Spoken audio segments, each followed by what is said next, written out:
ICI report, zero adverse findings kay Speaker Martin Romualdez. Habang kumakalat ang mga intriga, mga haka-haka at mga fake news para siraan si former Speaker Martin Romualdez, mismong Independent Commission for Infrastructure ICI na ang nagtapos nito at nagbasag ng mga ingay o paninira dito kay dating former Speaker Martin Romualdez. Walang nakita, walang napatunayan, ibig sabihin, walang mali.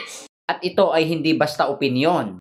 At ito ay opisyal na dokumento na nakatransmit na sa ombudsman. Ito ang katotohanan.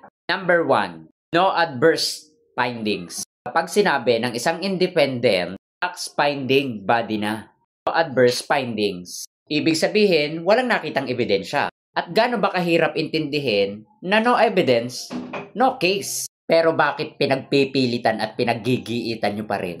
Pilit nyong idinadamay si former Speaker Martin Romualdez. Pero wala kayong kuda sa mismong involved dito na may matibay na ebidensya.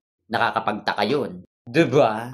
Doon lang tayo sa totoo. Gano'n naman talaga eh. Parang puno. Kung alin ang punong mabunga, yun ang pinupukol. Bakit ba sinisiraan ng isang tao? Kasi hindi nila kaya. Kaya siniraan, hindi kayang tapatan. Kaya sanay na.